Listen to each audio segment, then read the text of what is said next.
Students எல்லாருக்கும் வணக்கம். This is geography Srinivasan. 2024 இந்த வருஷத்துக்கான டிஎன்பிசியுடைய கம்பைன் டெக்னிக்கல் சர்வீஸ் எக்ஸாமினேஷன் அதுவும் இன்டர்வியூ போஸ்ட் மூலியமாக உங்களுக்கு ஆகஸ்ட் 30 ஒரு புது நோட்டிஃபிகேஷன் டிஎன்பிசி சைட்லேருந்து லான்ச் பண்ணியிருந்தாங்க.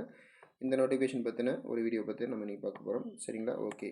இதில் பார்த்தீங்கன்னா டிஎன்பிசி சைட்லேருந்து நமக்கு வந்து நோட்டிஃபிகேஷன் விட்ட தேதி வந்து பார்த்திங்கன்னா ஆகஸ்ட் 30.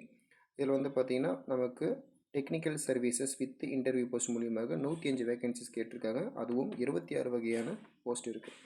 இதில் வந்து பார்த்திங்கன்னா உங்களுக்கு ஓடிஆர் ரெஜிஸ்ட்ரேஷன் ஃபீஸ் வந்து 150 ருபீஸ் நீங்கள் பே பண்ணுற மாதிரி இருக்கும். இதுக்கான ஆன்லைன் அப்ளிகேஷன் சார்ஜ் வந்து 200 வந்து சார்ஜ் பண்ணுறாங்க. வித் ப்ரௌசிங் சார்ஜ் அப்படின்றது இது வந்து உங்களுடைய பர்சனல். ஓகேங்களா?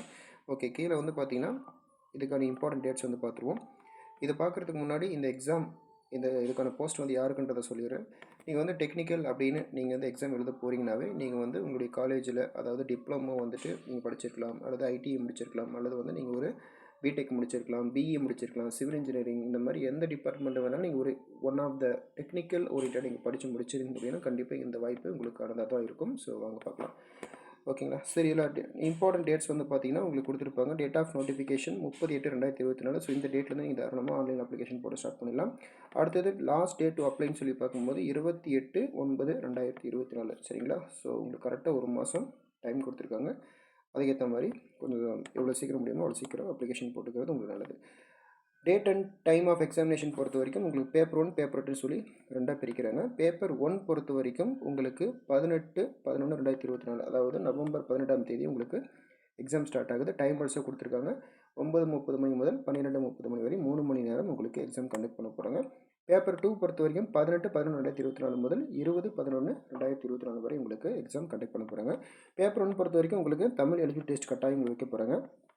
அடுத்தது Tamil general studies and aptitude and mental ability. சரிங்களா? ஸோ இதில் பொறுத்த வரைக்கும் தமிழ் எலிஜிபிலிட்டின்னு வந்துருச்சுன்னா கண்டிப்பாக நீங்கள் தமிழில் 160 மார்க் நீங்கள் வாங்கி ஆகணும். அதாவது நீங்கள் 60 மார்க் வாங்கினா மட்டும்தான் உங்களுடைய general studies and aptitude and mental ability அப்படின்ற பேப்பரையே வேல்யூவேஷன் பண்ணுவாங்க, இல்லைன்னா ரிஜெக்ட் செஞ்சுருவாங்க. சரிங்களா? ஸோ ஓகே, இப்போ நீங்கள் தமிழில் பாஸ் ஆகிட்டீங்க, அதாவது 60 மார்க் வாங்கிட்டீங்க 100க்கு அப்படின்னா அதுக்கப்புறமா ஜென்ரல் ஸ்டடீஸ் அண்ட் ஆப்டிடியூட் மென்டபிலிட்டி நீங்கள் வந்துட்டு ஓரளவுக்கு மார்க் வாங்கினதுக்கு அப்புறமா தான் நீங்கள் என்ன பண்ணுவீங்க, பேப்பர் 2க்கு நீங்கள் மூவ் ஆவீங்க. பேப்பர் 2வில் நீங்கள் இந்த டேட்லேருந்து இந்த டேட் வரைக்கும் உங்களுடைய மேஜர் பேப்பரை பொறுத்து நீங்கள் இந்த பேப்பர் 2 பேப்பரை எழுத போவீங்க. ஓகேங்களா? ஓகே. இதில் வந்து பார்த்தீங்கன்னா ஜென்ரலில் கொடுக்கப்பட்ட தகவலின் அடிப்படையில் வந்து பார்த்திங்கன்னா உங்களுக்கு போஸ்ட் அண்ட் வேகன்சிஸ் கொடுத்துருப்பாங்க. என்னென்ன வகையான போஸ்ட்டு, எவ்வளோ நம்பர் ஆஃப் வேகன்சிஸ், எந்த டிபார்ட்மெண்ட்டை நீங்கள் ஒர்க் பண்ண போகிறீங்க அப்படின்றத பற்றி தெளிவாக கொடுத்துருப்பாங்க. போஸ்ட் அண்ட் வேகன்சிஸ் அப்படின்ற இந்த டேபர் காலத்தில் யூனிட் ஹெட் அதுவும் டெபுட்டி ஜென்ரல் மேனேஜரை நீங்கள் ஒர்க் பண்ண போகிறீங்க அப்படின்னா உங்களுக்கான போஸ்டல் கோடு 3389 அப்படின்ற போஸ்டல் கோடு மூலியமாக நீங்கள் எந்த டிபார்ட்மெண்ட் ஒர்க் பண்ண போகிறீங்க, தமிழ்நாடு சிமெண்ட் கார்பரேஷன். இதில் எஸ்சிஏ கேட்டகிரிக்கு அதுவும் விமன்ஸை பொறுத்த வரைக்கும் நீங்கள் பிஎஸ்டிஎம் சர்டிஃபிகேட் வச்சுருந்தால் உங்களுக்கான வேலை கண்டிப்பாக கிடைக்கும். அதாவது நம்பர் ஆஃப் வேகன்சிஸ் உங்களுடைய மார்க்கை பொறுத்து கண்டிப்பாக உங்களுக்கு கிடைக்கும். நல்லா படிக்கணும். ஓகேங்களா? ஸோ இந்த மாதிரி ஒவ்வொரு போஸ்ட் கோடுக்கும் வந்து பார்த்திங்கன்னா உங்களுக்கு என்ன கம்யூனிட்டிக்கு என்ன கேஸ்ட்டுக்கு வந்துட்டு உங்களுக்கான வேகன்சிஸ் நம்பர் ஆஃப் வேகன்சிஸ் இருக்குது அப்படின்றது தெளிவாக இங்கே கொடுத்துருக்காங்க. With postal கோடோட. போஸ்டல் கோடு எதுக்குன்னு கேட்டிங்கன்னா இந்த மாதிரி கொடுத்துருக்காங்க இல்லையா, அந்த போஸ்டல் கோட் எதுக்குன்னு கேட்டிங்கன்னா ஒரே மாதிரியான பதவிகள் மறுபடியும் ரிப்பீட் ஆகிற மாதிரி இருக்கும். அதுக்கு போஸ்டல் கோடு கொடுத்து உங்களுக்கு வேரியேஷன் காமிக்கிறதுக்காக அந்த மாதிரி கொடுத்துருப்பாங்க. ஓகேங்களா? ஸோ இந்த மாதிரி மொத்தம் 26 வகையான பதவிகளுக்கு மொத்தம் 105 வேகன்சிஸ் வந்து உங்களுக்கு கொடுத்துருக்காங்க. ஸோ இந்த வருஷம் வந்து பார்த்திங்கன்னா டிஎன்பிசியில் படிச்சுட்டு இருக்கக்கூடிய நிறைய கேண்டிடேட்ஸ்க்கு வந்து பார்த்திங்கன்னா டெக்னிக்கல் ஓரியன்டாக எக்ஸாம் வந்துச்சு அப்படின்னா நீங்கள் இதை கண்டிப்பாக என்ன பண்ணலாம், அப்ளிகேஷன் போட்டு தாராளமாக எழுதலாம். ஓகே. அடுத்து பார்த்தீங்கன்னா ஏஜ் லிமிட்டை பொறுத்த வரைக்கும் பார்த்தீங்கன்னா ஆஸ் ஆன் 1/7/2024 பொறுத்த வரைக்கும், அதாவது நீங்கள் ஒரு அதர்ஸாக இருந்தீங்க அப்படின்னா, யார் அதர்ஸ், நீங்கள் வந்து SC, SCA, ST, MBC, DC, BC இந்த மாதிரி எந்த ஒரு கம்யூனிட்டிக்கு கீழே நான் வரமாட்டேன் அப்படின்னு சொல்லக்கூடியவங்க தான் அதர்ஸ். சரிங்களா? நீங்கள் எந்த ஒரு கம்யூனிட்டி கீழே இல்லை அப்படின்னா உங்களுக்கான ஏஜை பொறுத்த வரைக்கும் வந்து பார்த்திங்கன்னா ஒவ்வொரு வேகன்சிஸ் வந்து ஒவ்வொரு போஸ்ட்டுக்கு ஏற்ற மாதிரி ஒவ்வொரு ஏஜ் கொடுத்துருப்பாங்க. மேக்ஸிமம் ஏஜ் பார்த்திங்கன்னா இந்த காலேஜ் லைப்ரரியன் அண்டு கீழே ஒரு லைப்ரரியன் இருக்கு இல்லையா, போஸ்ட் கோடு பொறுத்த வரைக்கும் இந்த 2 போஸ்ட்டுக்கு வந்து பார்த்திங்கன்னா 57 வயசு வந்து ஷுட் நாட் ஹேவ் கம்ப்ளீட்டட், நீங்கள் அதை கம்ப்ளீட் பண்ணிருக்க கூடாதுன்ற மாதிரி கொடுத்துருக்காங்க. ஸோ அதுவே நீங்கள் ஒரு பெஞ்ச் மார்க் டிசபிலிட்டியாக இருந்தீங்கன்னா 57 வயசு இருக்கலாம் அப்படின்ற மாதிரி கொடுத்துருக்காங்க. எக்ஸ் சர்வீஸ் மேனாக இருந்தீங்கன்னா 57 வயசு இருக்கலாம். அதுவே விடவாக இருந்தீங்கன்னா உங்களுக்கு ஏஜுக்கு வந்து லிமிட் கிடையாது சரிங்களா. ஸோ இந்த மாதிரி ஒவ்வொரு போஸ்ட்டும் கொடுத்துருப்பாங்க. மேக்ஸிமம் அப்ளிகேஷன் போடுறவங்க எல்லாருமே ஏதாச்சும் ஒரு கம்யூனிட்டி கீழே தான் இருப்பீங்க.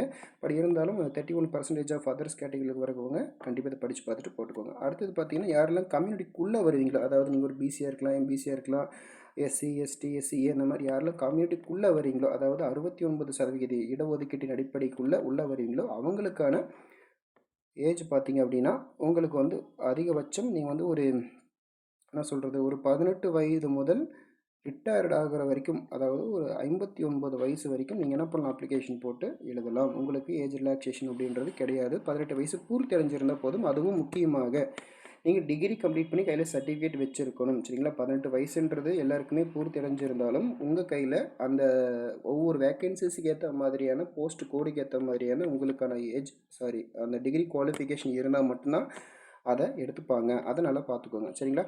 இதில் ஒரு உதாரணத்துக்கு பார்த்தீங்கன்னா நேம் ஆஃப் த போஸ்ட்னு சொல்லிட்டு பாருங்கள்.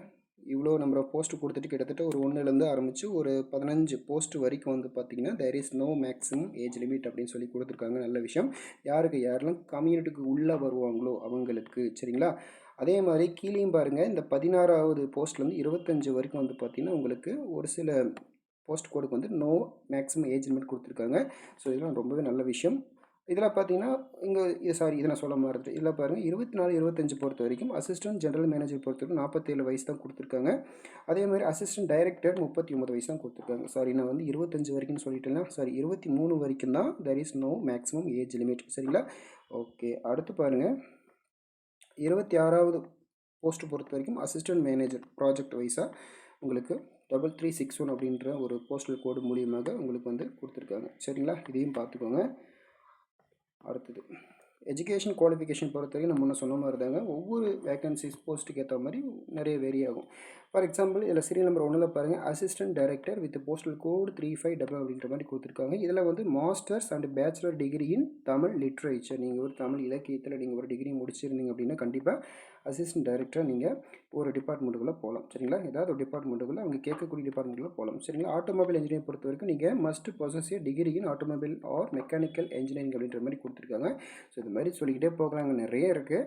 அடுத்தது அசிஸ்டன்ட் ஜெனரல் மேனேஜர், அதாவது ப்ராஜெக்ட் வைஸாக நீங்கள் ஒரு இன்வெஸ்ட்மெண்ட் இதுக்குள்ளே போகிறீங்க அப்படின்னா உங்களுக்கான கல்வி தகுதி பார்த்தீங்கன்னா அண்டர் கிராஜுவேட் யூஜி முடிச்சிருக்கணும் சரிங்களா, with chartered accountant or full time MBA finance oriented அந்த மாதிரி நிறைய கொடுத்துருப்பாங்க. ஒவ்வொரு போஸ்ட்டுக்கு ஏற்ற மாதிரி டிஃப்ரெண்ட் டைப்ஸ் ஆஃப் குவாலிஃபிகேஷன் கேட்டிருக்காங்க.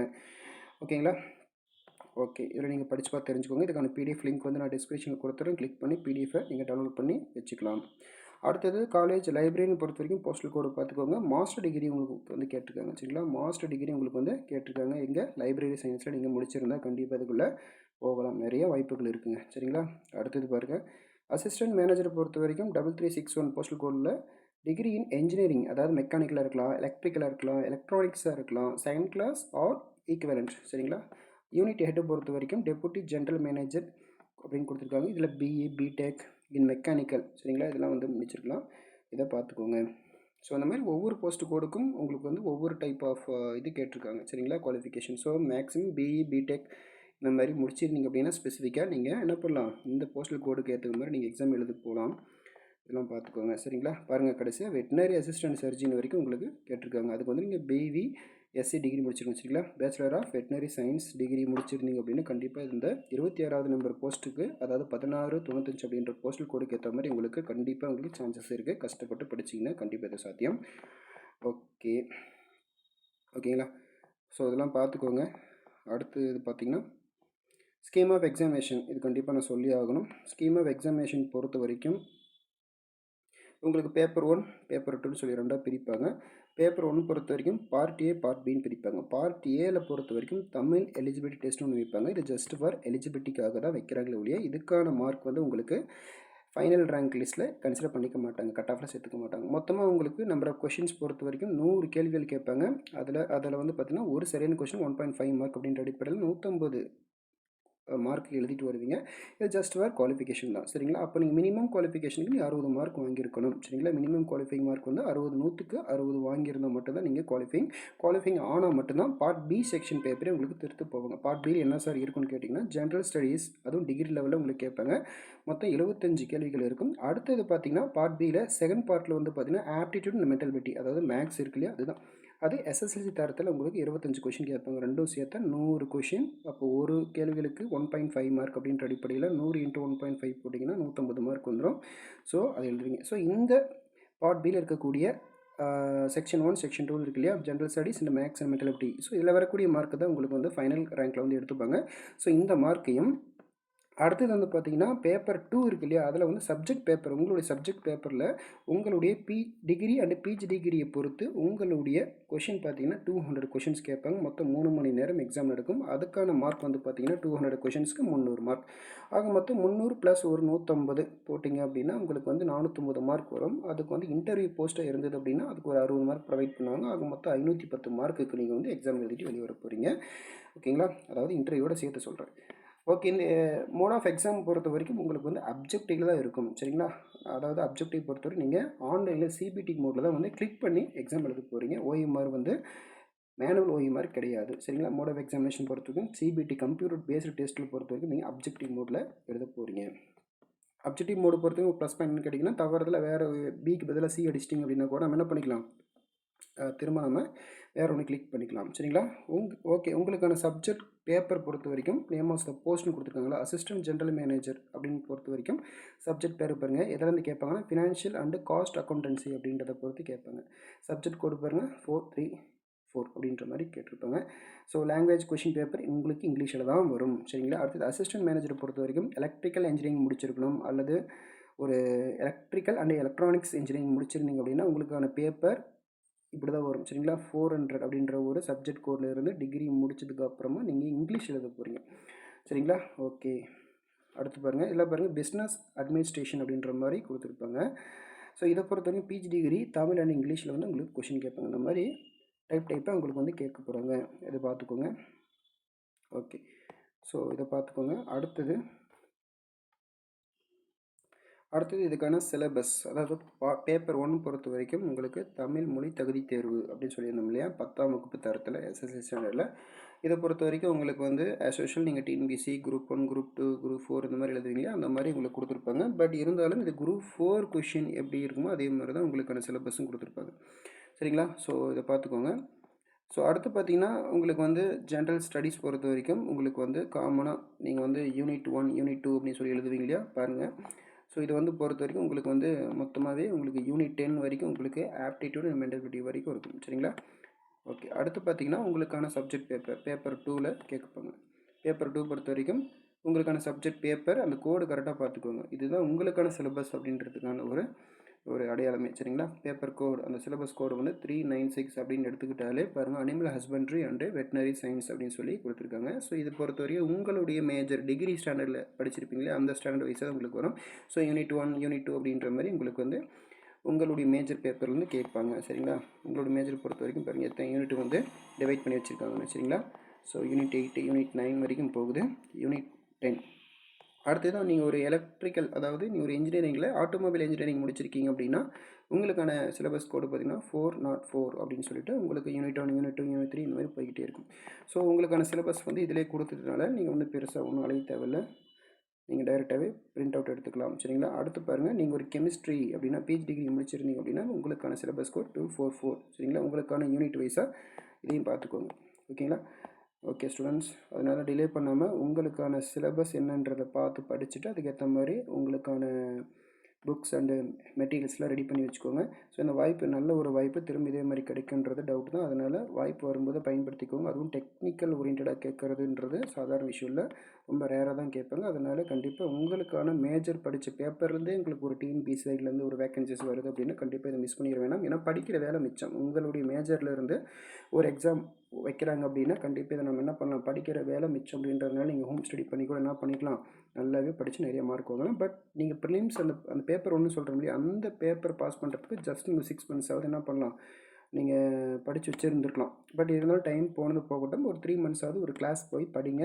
So Tamil maths and general ஸ்டடீஸ்க்காவது ஜஸ்ட்டு நீங்கள் பாஸ் பண்ணிவிட்டு வெளியே வந்துட்டீங்கன்னா கூட போதும். அடுத்து பேப்பர் 2 உங்களுடைய மேஜர் பேப்பர் தான். ஸோ ஜஸ்ட்டு நீங்கள் படித்தா கூட போதும். ஓகே ஸ்டூடெண்ட்ஸ், அடுத்த வீடியோவில் சந்திக்கலாம். தேங்க்யூ.